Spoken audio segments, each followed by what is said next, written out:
This is Carl Halter, Werewolf Detective. Cold open. Images blur and flash. A wild, furry beast leaps through the air. The figure of Esther, indifferent, cruel. A flick of the wrist. Blood sprays in the air. Lights flicker and strobe. A blinding light. Darkness. A sea of dust splattered in hospital food and burning hair. A quivering lip mouths no and is swallowed by darkness once more. Interior. A strange laboratory. In darkness. Lights up on Carl Halter, who raises his head and blinks in the light, disoriented. His eyes adjust. He is clothed in hospital scrubs and seems to be restrained by some unseen force. He examines his surroundings. Somewhere there is a small metallic clang. Hello. If I'm not alone, be you friend or foe? Gina Shaw emerges from the shadows, draped in flowy light fabric, and sits on an unruly piece of furniture and/or equipment. Friend, I should hope. Forgive me, fair siren. What, or who, if I may ask, do I owe the pleasure of this, abduction? They said you might be a bit fussy. Just at my expense. Oh, good. I worried for a moment this might not be any fun. Gina turns to the corner where a figure behind another piece of equipment fiddles about. We hear beeping, blooping sci-fi noises as Gorp fiddles with levers and dials. Did you scramble his brain entirely, or should I bother with some questions? Hey, don't sass me, Collector. Thing's barely calibrated for human experimentation, and he's not quite that. Carl furrows his brow. Gorp's voice seems to originate within his own head. What in blazes is happening here? I have some questions of my own. In time. Me first.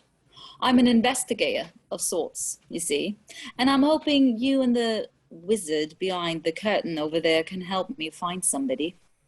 See, one of my more affluent clientele, I suppose.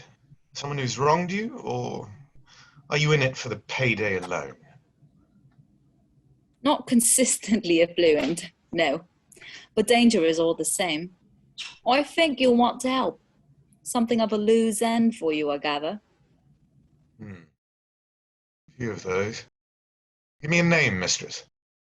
If anyone should know naming things gives them power, is you, Monsieur Alter. You're speaking of the man I believe you are. Then name him not. More sci-fi noises from the corner. A short gray-green, three-eyed creature with bifurcated tongue sticks its head into the light. It's Peter Gehring, for Christ's sake. The actor. He shot the guy with the walrus mustache in 1912. Can we get on with this, lovebirds? Or am I the only one with places to be? Gina smiles. Carl gets the sense he is not in immediate danger, and a crack of amusement is seen on his face. End cold open. Act 1. Title: 1914 Chicago. Exterior, Chicago 1914, establishing shots late afternoon. Shots of Chicago in 1914, bustling streets and pedestrians, coaches, horses, street markets, gas lights being lit. The sun dips into the horizon. There is a quarter moon visible. Barges in the river. Smoke and the sounds of living in the air. Interior, Carl's room's boarding house, evening. Elderly Earl de Camp struggles up a flight of stairs with his briefcase and cane, then lets himself into Carl's room, still scolding the children who were in his way on the street. No decency, not like in my day. Children had no damn manners once upon a time, I'll tell you. Busting up old bottles in the street like a bunch of feral cats.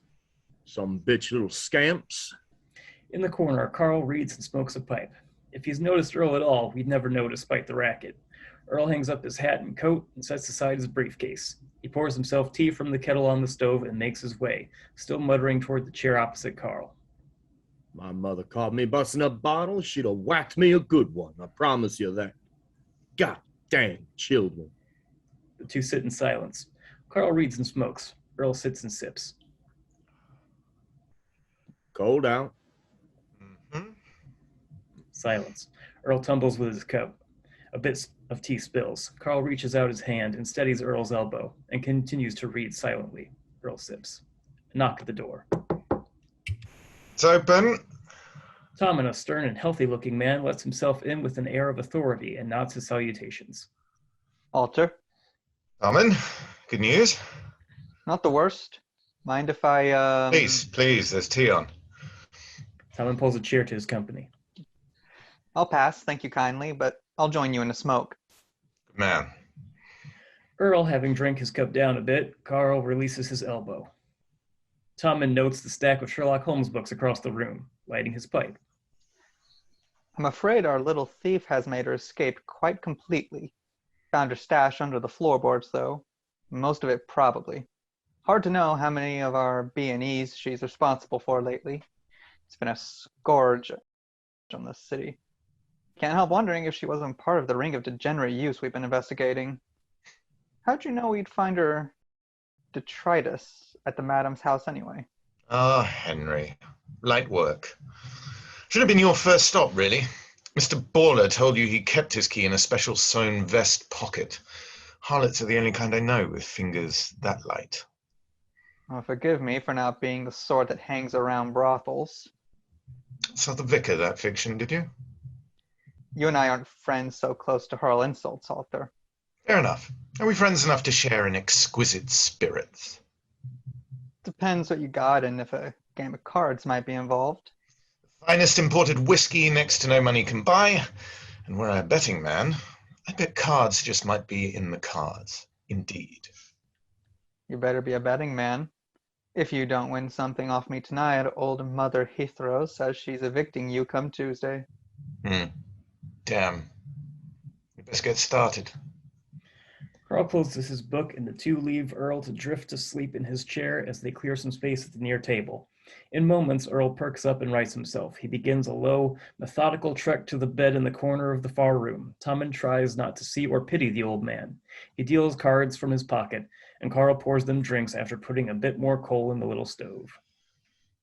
Your purse might go farther if you turn that one over to the asylum. He pulls his weight, believe it or not. No cross to bear, eh? Still a man who knows how to get things. Wanton girls aren't enough then? You got photographs in here I should know about? No. Last accusation before business. You helped that girl escape? Maybe give her heads up and a train ticket? Law and order as may be, I know you've a soft spot capable of absorbing the damn lake at times. So help me if I find as much as a garter in this place. A thief, even a little pixie like her, is more dangerous than desperate with a blade in the tip of an old shoe, you know? I've seen enough cutthroats of gullible blokes on my beat to know. Some in their own beds. You get my drift? Carl sips his shitty bog whiskey. That was it then? You ready to lose your kit now? Hey, go easy on me, old chap. You clean me out, I'll have a little recourse when I find every murdering urchin in the city's been hiding in your pantry. You're only there for meat pies. Thought I'd do us both a favor. What are we playing? 8 card. They play. Fade to later. Tommen tips his cap and departs poorer. Carl happy with his meager winnings. He extinguishes a couple flames and puts 4 more coal in the fire. He tidies and looks a little lopey in his step. 1 more swig of whiskey. He turns and spots something that wasn't there a moment ago. Did I invite you for a game of cards? Business, I'm afraid. Ah. Carl looks to Earl on the far bed. Feared we were nearing time. What? Ah, no, time's got nothing on old Earl. He'll last you another couple of seasons. Carl raises his eyebrow, surprised, bemused, content. Fancy a drink? There might be one left. Sure. Carl pours. Not me. Nah, frankly, no one's noticed. But eventually they might miss me. Suppose. Look, I'm here for your help, if you can. Do you mind if this one's about me? Oh, of course. What's on your mind, friend? Death takes his drink and downs it. He sits the glass on the table and braces himself. Carl looks concerned now. I've, made another. Carl is less than shocked. Seriously? Oh, don't know. I mean, he made himself, maybe. I mean, honestly, I just don't know why I can't find him. He's well past due, and I have reason to believe he's in town, but for the life of me, I just don't know. I'm sorry, Are you sure you've come to the right place with this? I'm pretty sure I haven't, but I'm taking a big swing before I have to go to my boss with it. She gets cross. Well, I suppose I'll do what I can. Might help if you can explain your magic to me. Sorry, that's probably the wrong word. Your ethereal. What's the man's name? It's Peter Gehring. Yeah. Ah, Wouldn't think he could exactly disappear in a crowd, right? no. I mean, his Othello alone. Close to Manhattan. I mean, I was there.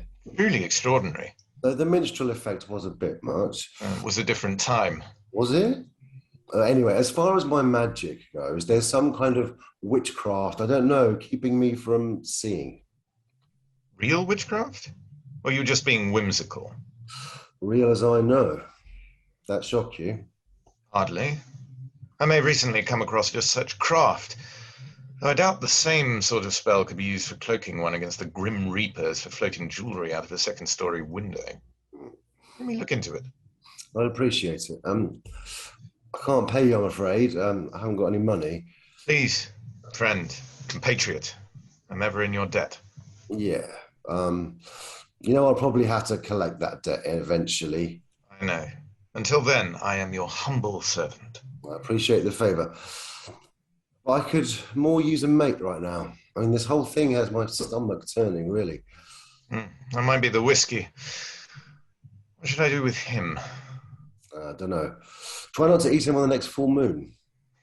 How's that going? A few charms, some incantations. Better all the time.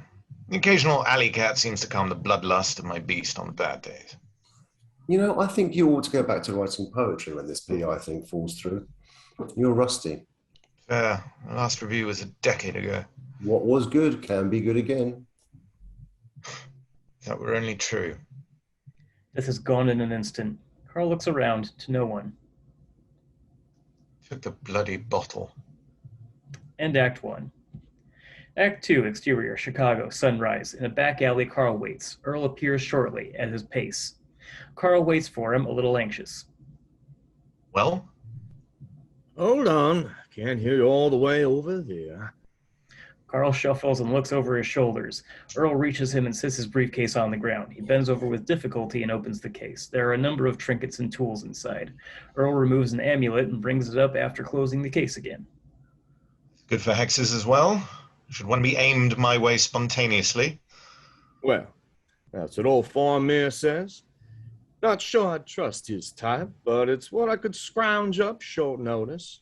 Happy to introduce you around, now that you seem to have the glowing eyes and howling under control around fair folk and the like. I may be about to test that theory. You be needing anything else this evening? No, thank you, Earl. Go back to the flat. You'll catch your death out here. You say so?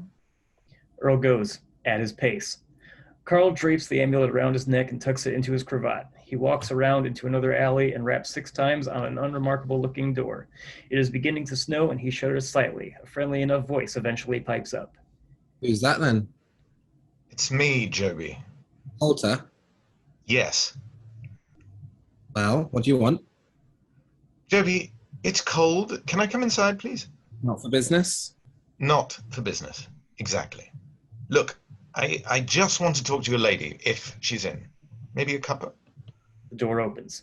Well, why didn't you say so? Cuppa's around, friend. Come on in. Interior, a house of pleasures, morning. Inside the building, Joby leads Carl past a makeshift gate and a sort of box office, where Lucy sits with her stockinged feet up on a stool, reading a thin, weathered little book with dirty pictures. She does not look up, but asks. Teen Jibes. Lucy. Carl. Pleased, miss. That, any good? It's a pot boiler. Carl twists his neck to make sense of the figure's position on the page. Geez, this way, mate. Leave the merchandise to her break, eh? He's on first shift if you want to hang around and pay your fare. Just being social. All right, well, she ain't. Lucy looks up at Carl and spreads her legs a little, winking at him. Carl blushes, nodding, and goes. Lucy, go arouse Gwyneth, will you? I'm on the door first shift as well, not that you asked. So let's get a move on, eh? I haven't shaved yet. They enter a hastily decorated parlor, and Joby pours tea. Carl seats himself and looks around, like familiarizing himself with an old photograph. You're redecorated? You'll want to know what this is about. You still researching your novel? That particular endeavor's stalled out a bit, I'm afraid. Private dick work takes over, does it? If it doesn't eat up your dance card, it makes a tidy snack of one's creative soul, at least. So I found, anyway. Joby sits and they sit. Has the muse returned to you here, then? And then some. Gwyneth enters.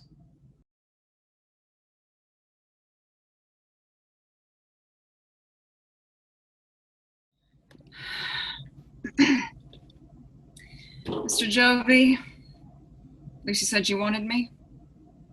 Just finished, and I was supposed to be on the third day still.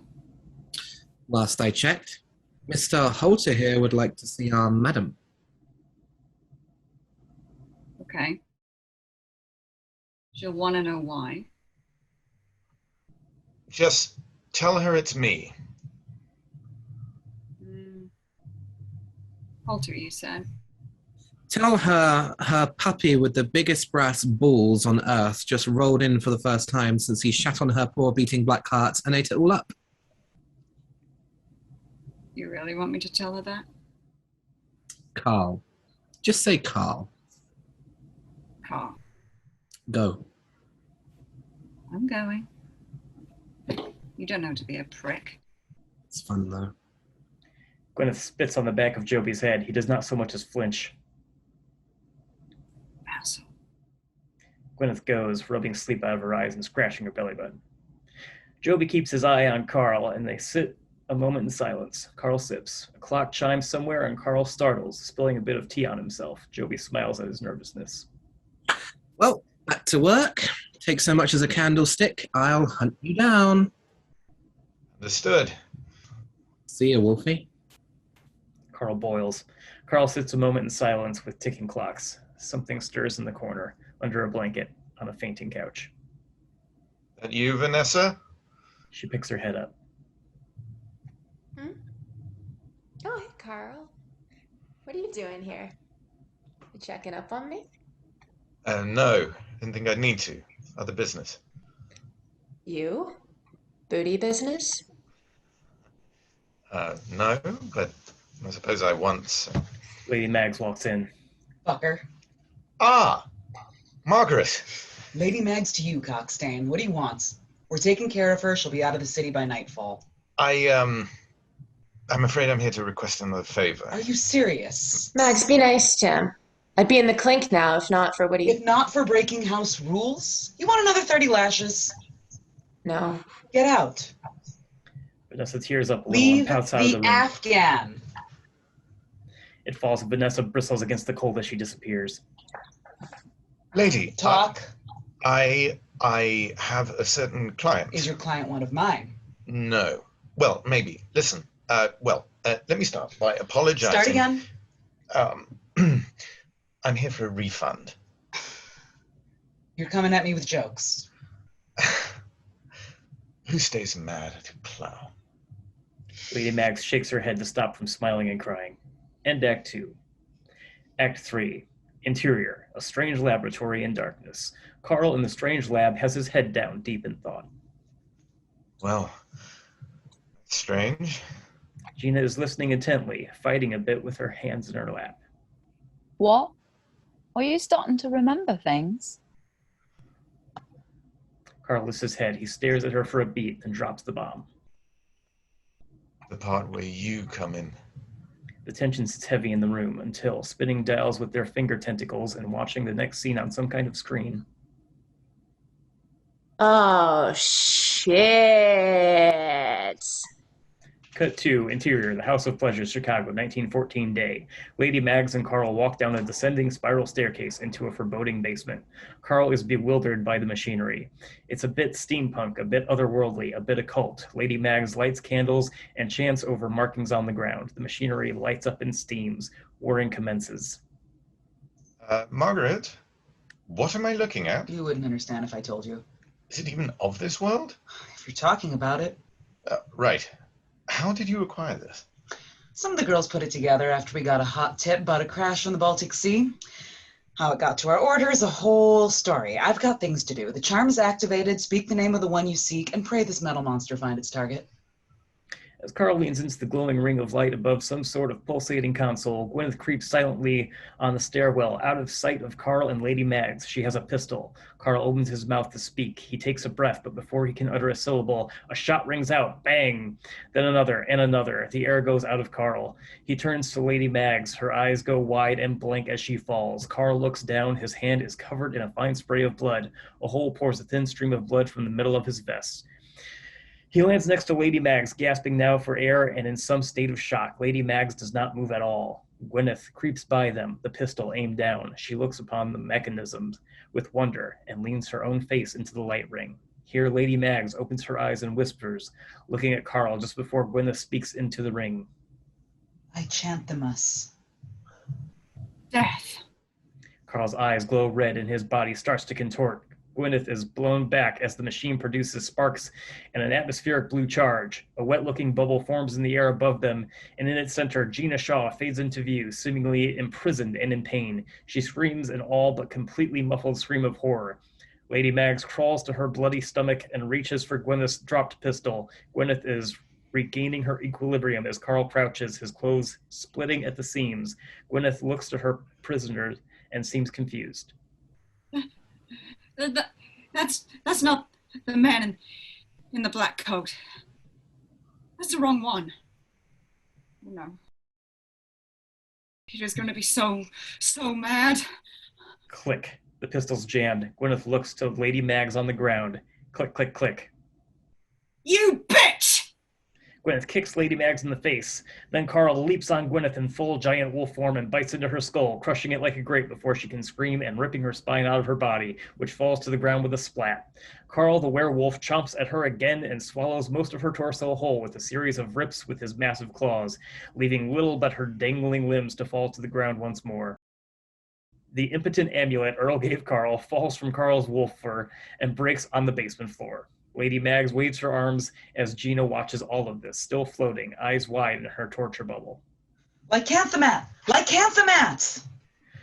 Carl Wolf begins to tremble and is soon shrinking and shedding until he is again a slight Frenchman with the wrong accent and tattered fancy pants. He looks as though he may be ill, but looks to Gina in the bubble. Blow out the candles! Carl obeys, hobbling up and expelling his full wind. The space goes mostly dark, but the atmospheric electric burst intensifies. Gina fades in and out, still looking to be in pain. Death begins to fade in, also looking quite ill at ease and uncomfortable in the bubble.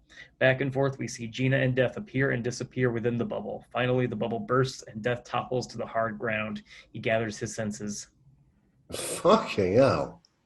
What's happened here? What the bloody hell was that? We tried to find Gehring and... Whoa, mate, you look like I feel. And, oh no. Death sees the remains of Gwyneth next to Lady Mags as she gurgles and spits blood. Oh, looks like I've got some work to do here. Good Lord, this is a mess. He blinks away in an instant. Carl stoops to Lady Mags. Lady? I'm fine. Back off. He does. It occurs to him to inspect his own wound. Just give me a minute for the older mending spells to kick in. You all right? B seems to have mended me as usual. But odd, the moon... Yeah, me. Sorry, not sorry. Carl looks quizzical, then spits a bloody bullet to the floor. Fair, I suppose. May I help you to your feet now, my presumptuous savior? She holds her ribs in pain and offers her hand, rolling her eyes. He helps her up as Death blinks back into the room. Well, that was a somewhat enlightening conversation. You talked to Gwyneth's ghost. Souls are more like it. Let's reserve ghosts for Shakespeare and Dickens, eh? What did she tell you? Well, Gehring's promised her a king's ransom to set up shop here and sell off her childhood for your lady's profit.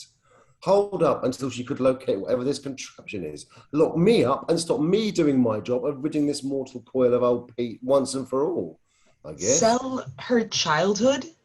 That's not my trade, Reaper. I'll save it for the suffragettes. Those jujitsu freaks with the signs? I'm hardly in their crosshairs. Yeah, your trial's a time coming. Get your house in order before the 70s, love. You've seen that far ahead? Can we focus? Who was that in the bubble with you? Death shrugs. Lady Mag stands upright. She stops suddenly still. Why am I hearing the name Gloria Steinem on the time winds? With this, the machine sparks again and catches fire, falling suddenly to pieces.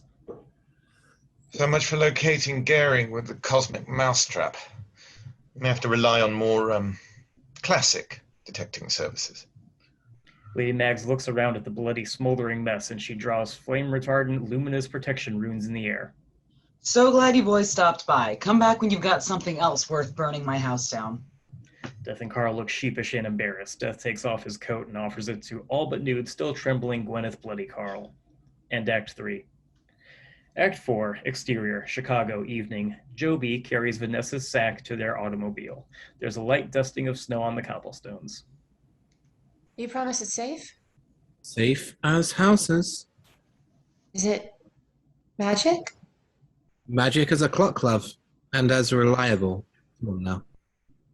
Carl, in shabby clothes likely left behind by an assortment of pleasure house patrons, holds the door for Vanessa, and Lady Mag smokes from a long cigarette holder, looking irritably sad. My lady, monsieur, thank you.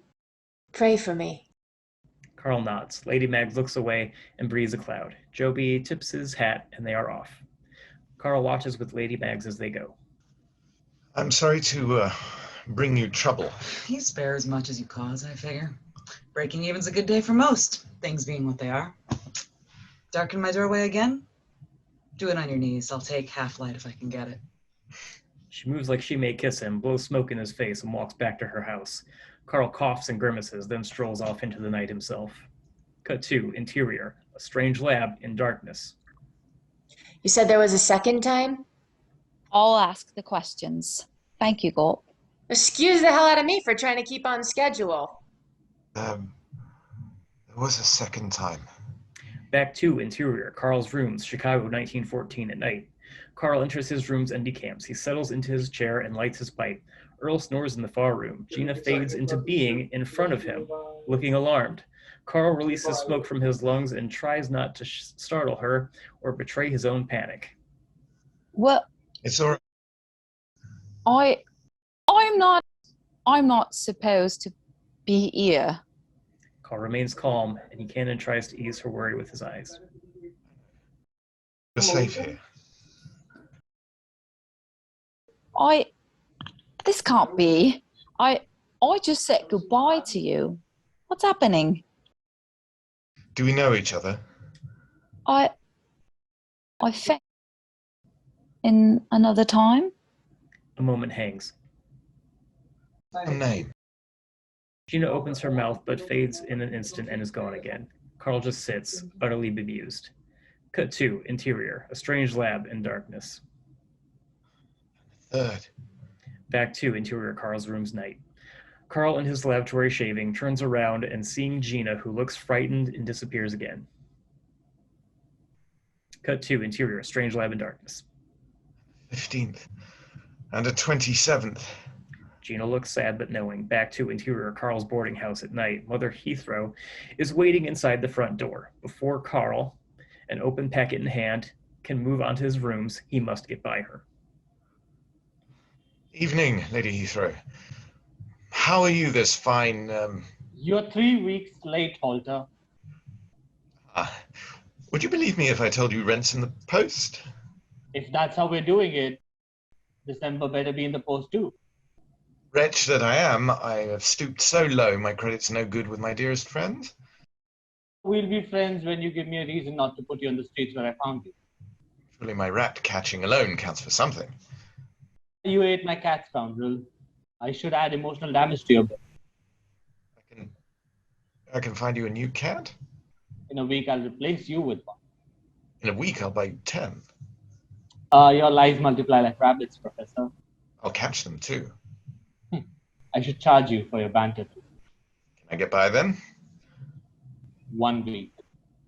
Working a lucrative case now, as it happens. Do you want to stay in my house? I recommend you better get back to teaching and poetry. Fair change is better than, nothing weekly. You're actually the second to suggest as much lately, my lady. My loss. He steps past her nervously. Interior, Carl's rooms, night. Carl enters his rooms again, first looking perplexed that he hears voices behind his front door. Of course, I was friendly with both sides, a position I find myself in not infrequently. Pays not to bet on an outcome. Knows what may benefit, letting time tell its tale. I see. But you never fought in the war. Managed to keep my name off the books by making the friends of a few librarians. Follow my meaning. No, I didn't want to fight. My little brother fought with the rebel cause, but Ma and my aunties were all the Yanks. Didn't see the benefit. Carl steps to the table where Earl and Gina sit with their steaming tea. Hello. Why? There was more than one side, really. You had to play the folks who was betting on an outcome, finding your way in their graces, too, if you expected to do business, regardless of said outcome. One way or another, the indentured labor trades weren't looked to last. Once all was forced to shell out, you wanted to work. There'd shortly be a hell of a lot more competition for your basic stable duty and such. Not at all. Of course, if you could avoid manual labor, it was the wise thing. And a fella with my delicate complexion could play cards easy as any enlisted man. Except maybe a enlisted man of Jewish persuasion. Any post today, Mr. de Camp? In fact, I met me a fine half-breed Navajo Jewess in my 20-odd years. Earl? Oh, the post. Sorry, young miss. Duty calls. Professor, if you'd be so kind as to entertain our guest while I see to our letterbox, I shall regale you both with further exploits of intrigue upon my return. Earl fixes his scarf and handles his cane with a shaky hand. He makes for the door at his pace. Carl does not wait for him to exit before speaking. Good evening, fair ghost. Professor? He sits. He drinks Earl's tea. What brings you around this cold, foreboding evening? Same thing that's brought me around the past few weeks, I reckon. Don't know what that machine was or why I seem stuck now and able to converse with your assistant. But here I am. At your pleasure. Long as that version of time and space will hold, I guess. Pleasure indeed. But, beg pardon, I've not seen you appear in my shaving mirror for a fortnight. You don't say. Was about 16 hours ago for me. Mr. de Camp and I should get used to your little visit over time. I've been searching for a remedy. Think I might have tracked down the original inventors of some of those whirly pots from the basement. Because they might help if I can stay in me on time for a stretch. Ah, cheers to that, spirit. I ain't a ghost, you know. Not quite. Yes, well, I owe you an apology for my own part in your misfortune. Not for the first time, it seems. I've meddled in forces I know little about. Yeah. Ooh. Bad on ya. Is there anything I can, Gina fades out suddenly and he is alone. Damn. See you around, ghost. Cut to interior, strange lab in darkness. I don't think this is relevant. We should shift gears. Why? What are you afraid you'll remember? Might jog his memory about Gehring if we let these gears turn a minute. Yeah. No, I do. I remember. Not all of it, but the next night. Back to exterior, Chicago night. Carl exits onto the street and stops when he sees Gina standing, shivering in the snow, looking dazed. She is crying. Hello. Do you want to come in? Get warm? I'm all right. I'm going again. I can feel it now. Please, tell me who you are. You know me. In the future. I can't do this, Carl. I'm right, aren't I? I can't do this anymore. Seeing you hurts too much. I can't say goodbye. I can't say goodbye anymore. It's too hard. Carl doesn't know what to say. Gina fades away again. He stands in the street alone, looking at the prints in the snow where she stood. Cut 2, interior, strange lab in darkness. Carl looks up to Gina. That's the last time I saw you. Before today. Gina looks at the floor. Tell me about Peter Gehring, Carl.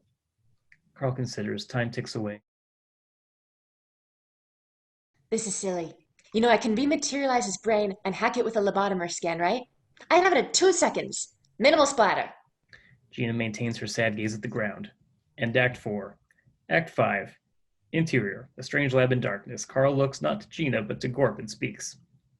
My memory is clear. I'll tell you what I told him. Interior, Carl's room's day. Earl sweeps to his ability while Carl assembles a ship in a bottle. Music plays on a weathered gramophone. Death appears and sits. Carl continues his little project, not quite looking up. Well? Yes? Oh, come on. Any leads, or do I hand in my resignation to HHR? Leads. Oh, come on, mate. I'm not in the mood for coy. This is keeping me up at nights. First is a matter of my payment. I told you I don't have any money. These aren't even real pockets. In such a case, one may settle a bill with information. Ugh, fine. What answers to existence do you want me to make up? No, not that. What then? Tell me what you dream. I can't. You got me. The price is too great. Yeah, au revoir. Oh, come on. You do dream if you sleep, yes? Fine. Fine, I have one that does pop up now and again. Please. Terrible, really. Out with it. Well, the thing is, in it, I'm buried alive.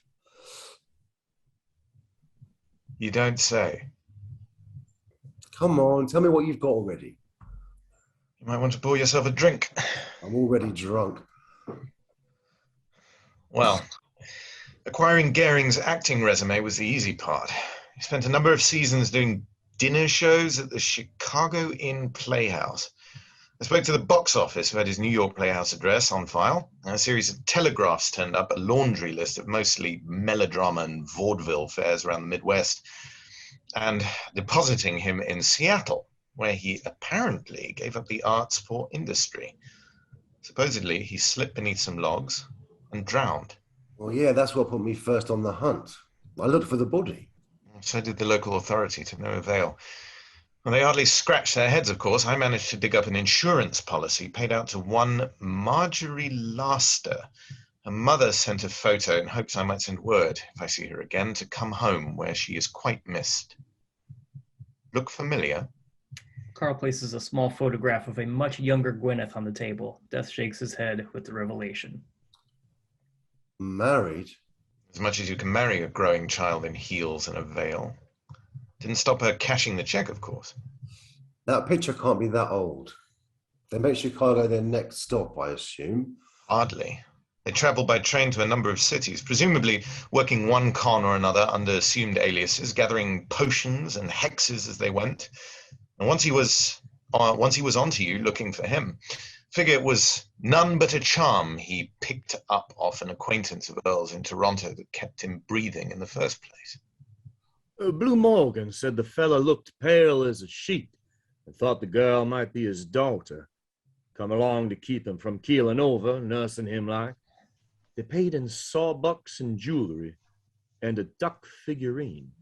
A duck figurine? Well, that's what the telegraph said. It might have meant to use an expletive. Blue Morgan more than often traffics in what you might call erotic paraphernalia. I see. He also attempted to trade the gun said to have been used to shoot Roosevelt in Milwaukee. Morgan had a local soothsayer confirm a curse on the weapon that ensured its mark would suffer no lasting injury. A fact Goering and Marjorie were likely unaware of when they took the contract, attempting to enter the world of hired killing and political assassination. Some other cosmic futzing seems to have placed the blame on that now famed saloon keeper. Strange how so much magic loosed in the world seems to cross its own tail time to time. Well, I'll say. One stepped on a black cat that flew away howling and flapping little wings. Hand to God. Seems he may have made some connections to gambling rings once he arrived in our fair city. Marjorie, nay, Gwyneth, lied in wait on his order, hoping to locate the machine that ended up trapping you so momentarily in the basement, one assumes, hoping to keep you in stasis while he went about his business. By the creators, seems this old bloke never quits with the mayhem, does he? What's he up to next? Well, that may be the good news. It seems your appearance in that odd bubble spooked him. A man and woman meeting the description of Peter Goering, the prize-winning thespian and toast of New York from 1904 to 1906, was spotted by an enthusiast from Brooklyn, 1898 to 1908, getting on a train headed south 2 nights after my beast ate the wayward daughter of some poor farmers in Nebraska without bothering to finish the scraps. I may have received a small to generous courtesy for shipping the leftovers for burial. No, don't go beating yourself up about the poor kid. She did put bullets in you and your madame. Carl looks at Gwen's picture now. Awful pretty, though. Carl, looking uneasy, puts the picture away. Don't see how that's good news in any lights. Kind of skirts the fact you've lost the trail, doesn't it? I'll keep looking. I don't fully comprehend the consequences of your being unable to transfer this particular soul. But I think I must caution you that, well, sometimes there is no end to the hunt. I'm but a hound dog chasing your squirrel. If you have ammunition and a better weapon than I don't. This hits heavy. And that's the truth. There is a stone yet unturned. Yeah? Who is she? Beg pardon? You know her, don't you? The maiden in the bubble.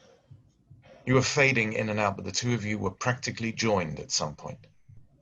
Earl, his sweeping long finish, continues to mime work to stay close and listen intently with his albeit impaired hearing. Who is she, Reaper? Oh. Well, I honestly don't know. I can almost see us in time, connected. But I don't know who she is or why any spell would confuse the two of us. I just can tell she's going to be important. You see those kind of things, connection, when you've been around as long as me. I wish it counted for more. You might have seen Goering coming. But what's one more loose end? I think to leave a trail of them. Bloody murderers and monsters, the whole bunch. Well, almost. Carl shrugs. Earl seems to have fallen asleep standing up. End Act 5. Act 6. Interior. A strange lab in darkness. Gina stares a hole into Carl. You never get close? Once. Cut 2. Exterior. Chicago pub. Evening. Carl and Tommen exit the pub looking a bit wobbly and donning their coats. There's a good 6 inches of snow on the ground and more blowing in wildly. Good Lord. We're to line our pockets with bricks lest we blow away. Afraid I've drunk enough to do the trick. Here, here, friend. Think I'll sleep it off in the precinct. Early start anyway. Gotta find this maniac who shot up his savings and loan. Ah, yes. Any leads? If I was looking for help, I'd have brought it up somewhere near round 3, Uncle. Fair enough. Well, good luck in your endeavors.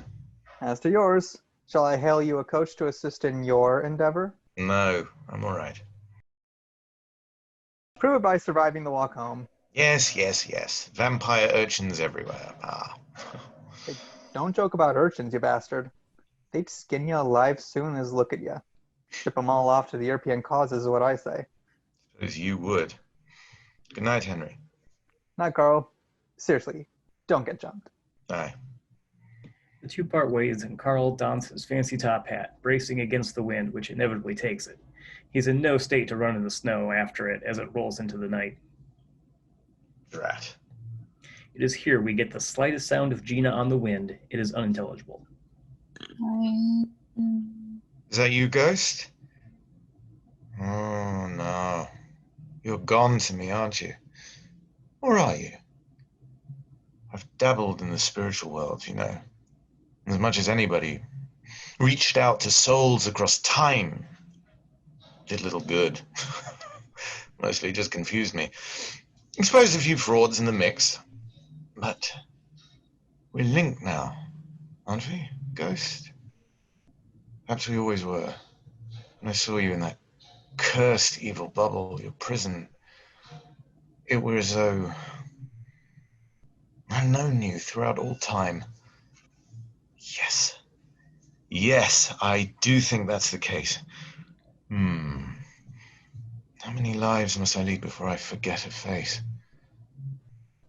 Have I forgotten you? Do we meet over again? Only for me to fall in love with that face afresh upon each meeting. Hey, get out of the street, you old drunkie. You'll catch your death, you fall down there in the open in this wind and cold. Ah, yes. Young fellow, indeed. Yes. Go on. Your mother now. You go on to yours, you old bastard. The urchin goes and Carl trudges wobbly in the snow, looking a bit sorrowful, a bit lonely. Carl stops. He sniffs the air. His ears twitch. His eyes glow slightly red, then back to normal. He stands straight. He is sorting something in his mind.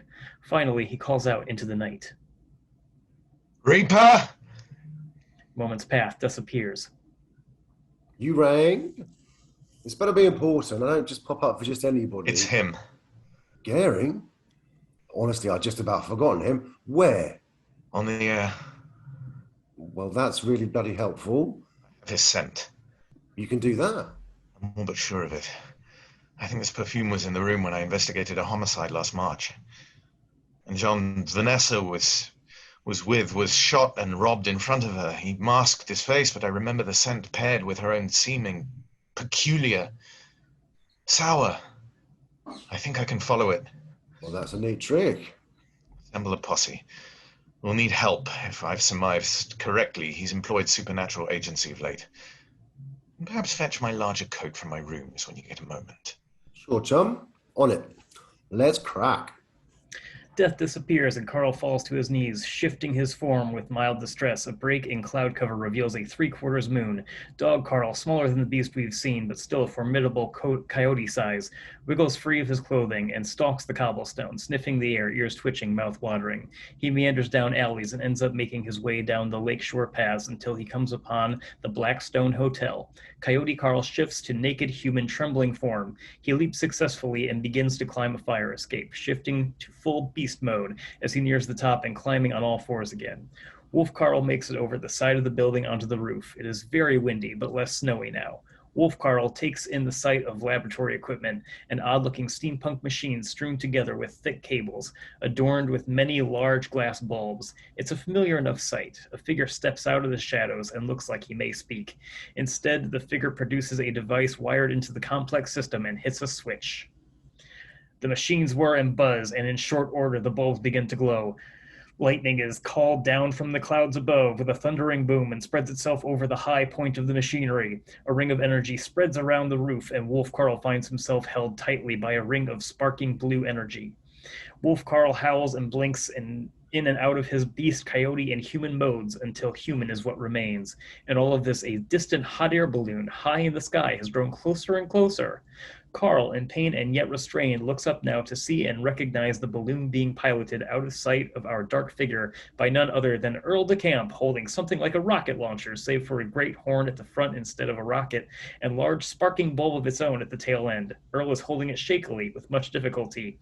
Yet Earl's aim is true. The instrument projects what looks like a ring distortion of air that moves swiftly through space and seems directed at the dark figure, who never sees the sonic impact coming. The earth-shattering boom knocks our dark figure several yards, barely missing a long drop to the street below, but breaking the body with a snap against the rooftop barrier. The system of machinery on the roof sparks and glows to a dull buzz, and all the motion and lights fade until still and dark. A calm settles in. The balloon lands, despite some trouble in the wind. Carl tests his mobility and stands, shivering again in said wind. Death appears next to him and drapes a heavy coat over Carl. Well done. Like the cavalry. Joby and Lucy are also in the balloon basket. Joby anchors the balloon to a pipe, and together he and Lucy help Earl out of the basket. Is that it?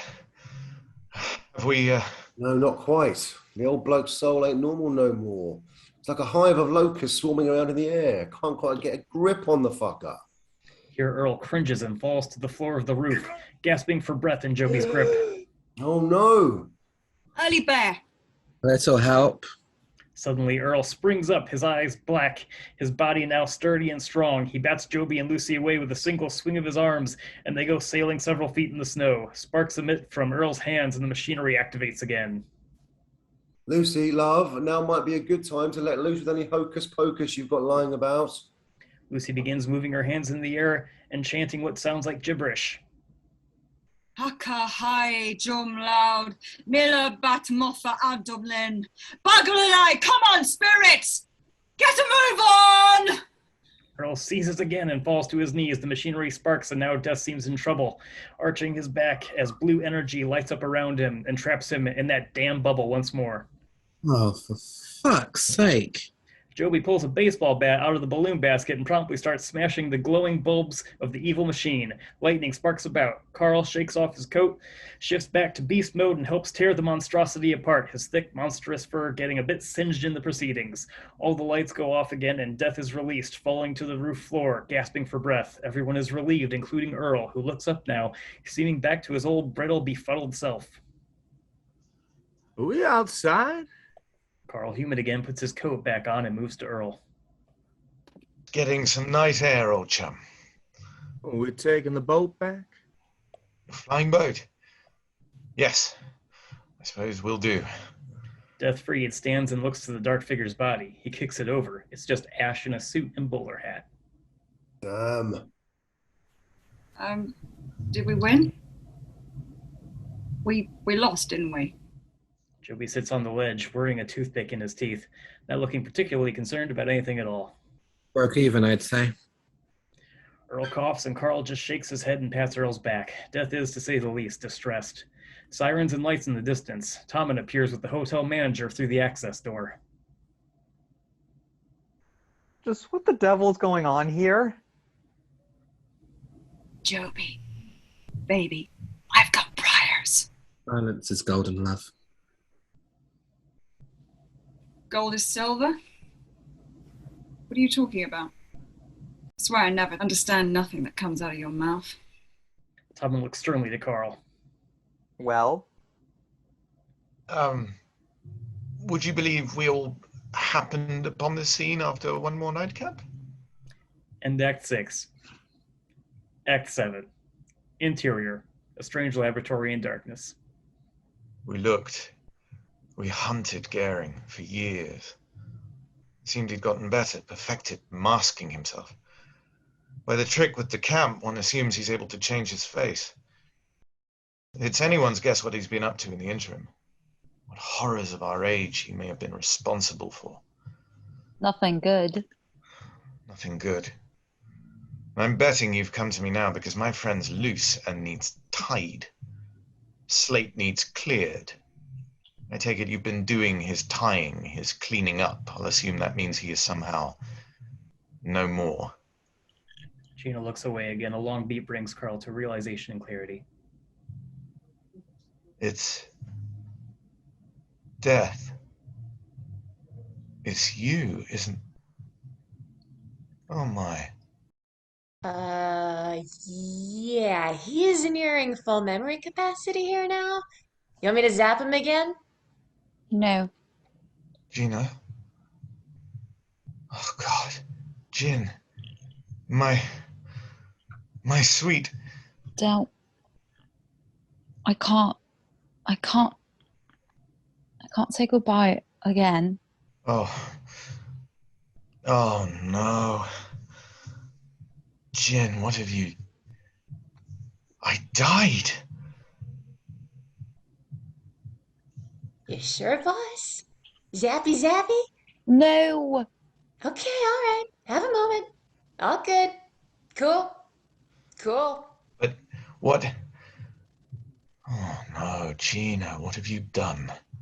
Oh, Carl. I'm tidying. I've been quite busy, really. Things are a bit busy, and I sort of left a couple of things for last, if it's even possible. It's all quite different now, really.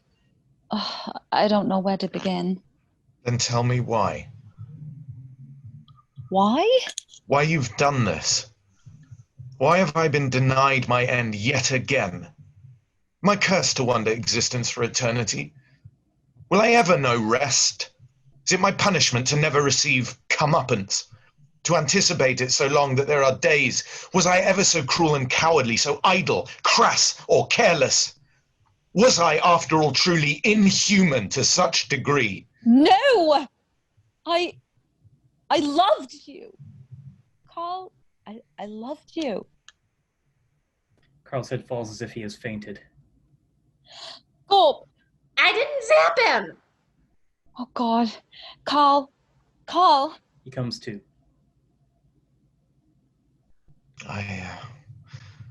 I'm sorry. No. I'm sorry. I shouldn't have brought you here. Where is here, by the way? Kind of obvious. We're on a spaceship, silly.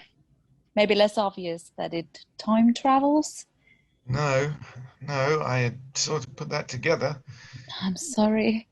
I pulled you out of time to grill you about some pointless goose chase.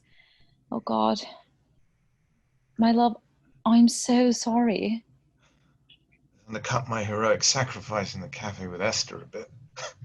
Oh, that was really sweet. Thanks. Kind of stupid, though. Really kind of lost course there. Can't say it did a whole lot of good. Bought a few seconds for Joby to step in, I guess. And... You can stop now. Glad it worked out for you. Right. And I'm dead. Right, so rules is rules. Don't exactly remember you being one for rules. Kind of make him now. See. Don't know why I should be that surprised. The images from the top of the show flash in Carl's mind now. The cruel woman, the burning hair, the lips that said no. Jin, we said goodbye. Uh-oh. No, it's all right. I remember. You said such... We're starting to say such lovely things. Oh, Carl. I can't do this again. I just can't. So you keep saying.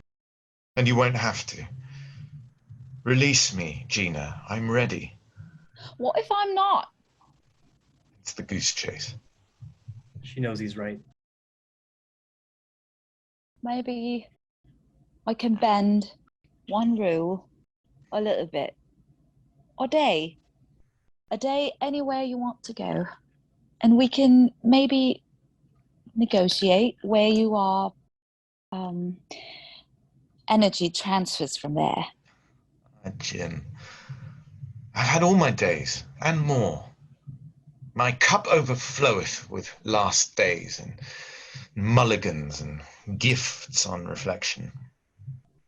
None greater than you. But I'll take one more day if the offer is true. Yes. Yes, I will. But you know my truest desire. Do I even have to ask? No. But I like hearing your voice. Please. Do. Kiss me, you idiot. The embrace is long and passionate. The room lights up as by magic. So bright. Gorp squints against it. Okay, this feels awkward. I'm gonna just step out. The light nearly blinds us. Cut to black. End Act 7. Act 8. Exterior. A field, early morning, September 17th, 1862. Bright light fades and we're with Carl, in a tent, resting his eyes in a Union uniform, saber at his side. Voices trail in and one gets closer. You in there? Get him up, please. A soldier rouses Carl. Carl shakes the fuzz from his mind and rights himself. He exits the tent and salutes the major. Major? I suppose you're aware what we're up against as we head for Antietam? Nothing good? You can say that again. Rather not. I'm adding a man to your unit. I expect it's not too much to ask you to look after him, arm him, make sure he knows how to fire without blowing his cock off. My pleasure. Sure, why not? The major calls. Gary! This way! A very young, almost preteen Peter Gehring steps to the men. Sir? Stay close to this man. He'll get you set up with some new equipment and clean you up a bit. Yes, sir. And if I catch you rooting around in the officers' tents again, I will personally see you run through with 50 shit-smeared bayonets. You understand? Yes, sir. The major storms off and Carl averts the boy's gaze while he summons a little confidence again. What happened to your last unit? Dead, sir. Well, you're just lucky to slip out of death's grasp, then, for a day. I guess so, sir. You know, this battle's likely to be a suicide mission. If you say so, sir. Like me, you probably considered following the creek into town, find your way out of the state before sunrise. Peter tries to read Carl. You jest, sir. I don't. No. Tell the truth, I was thinking about just taking off on a horse.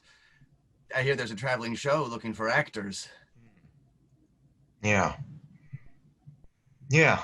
Well, my friend, we are going to battle, and we are almost certainly going to perish this day.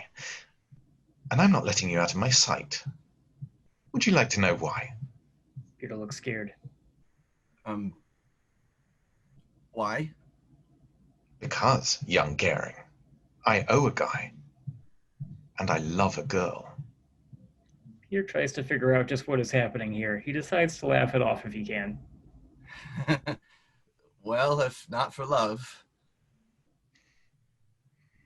If not for love. Carl and Peter make their way to the armory tent. We pull back and see Gina watching from afar. Who can say what she's thinking? She is, after all, more or less a force of nature these days. Who knows what degree of human sentiment even remains? This question is answered, we suppose, by the little black dog that paws now at her hem. She picks him up and scratches his ears. Death in his period coat can be seen eyeing her strangely from the opposite hill. Gina waves to him. A bit confused, he waves back. Okay. The little dog barks. Gina looks back to Carl, who waves to her as well, as he slings a clearly damaged flintlock musket over his shoulder. We see Gehring eye Carl suspiciously and secret a bayonet up his bloodied sleeve. A flying saucer shimmers behind Gina. Gorp checks a timepiece on one of their tentacles. Tick-tock, Miss Business. Gina waves Gorp off. The little dog licks Gina's chin, and she kisses him on the nose. She gazes to Carl again, looking unsure. Good boy. End of the Death Saga.